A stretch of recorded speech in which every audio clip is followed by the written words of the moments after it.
ये ध्यान रखा जाए, भगवान बुद्ध ने क्या कहा था, मेंटल भिक्खुवे, मतलब ये जो उन्होंने कहा, मैं उसको चेतना को ही कर्म कहता हूँ।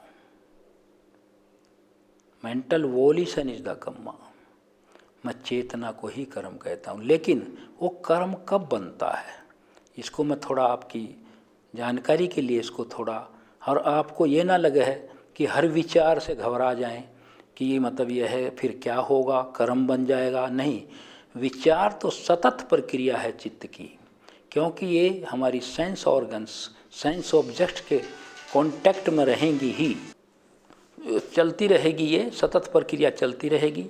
तो इसमें ये भी चिंता न की जाए, क्योंकि चित्त हमारी 6 सेंस ऑर्गन के माध्यम से हमारे जो बाहर के 6 तरह के सेंस ऑब्जेक्ट्स हैं उनके संपर्क में रहेगा ही,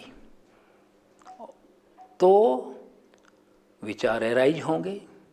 जब भी कोई सेंस ऑब्जेक्ट हमारी सेंस ऑर्गन पर इम्पिंज करेगा, टकराएगा, तो वहाँ विज्ञान पैदा होगा, चाहे चक्षु विज्ञान हो, चाहे स्रोत विज्ञान हो, चाहे घ्राण विज्ञान हो, चाहे जिह्वा विज्ञान हो, चाहे काया विज्ञान हो, हर चाहे वो चित्त विज्ञान हो, ये तो होना ही होना है।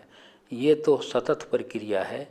तो इस सतत प्रक्रिया में और इतनी गति से है, तो हम सील को मेंटेन करने के लिए, सील को अपने बनाए रखने के लिए, जब भी कोई विचार जैसे ही आते रहेंगे, उनको वहीं आते ही हमें उनका परीक्षण करना है। ये कठिन है, थोड़े दिन में कठिन लगेगा, आप भूलेंगे, मैं भी भूलता हूँ, सभी भूलते हैं, प्रैक्टिस का काम है। परियति प्रतिपति तो प्रतिवेद, तो ये जब आएंगे तो वहीं इनकी कुशलता अकुशलता को देखकर हम लोग निर्णय लें कि इसका इम्पैक्ट, फल क्या होगा, रिजल्ट क्या होगा इस कर्म का। वो अगर आपने अकुशल लगता है आपको प्रथम दृष्टि में, तो उसको त्याग दीजिए, तब वो कर्म नहीं बन पाएगा। ये मैं इतना क्लियर करना चाह रहा था। कर्म वही बनता है जिसका हम विचार का वाणी से, शरीर से या चित्त से क्रियान्वयन कर दें, उसको मूर्त रूप दे दें, उसका इम्पैक्ट पड़ जाए और किसी का नुकसान हो जाए, किसी को बुरा लगे, जितने भी हमारे सील के विपरीत हैं जो क्रियाएं, वो अगर निष्पादित हो जाती हैं तो फिर उसका विपाक बन जाता है। अगर आपने उसको एट सोर्स आते ही रिजेक्ट कर दिया, तब उसका विपाक नहीं बनता।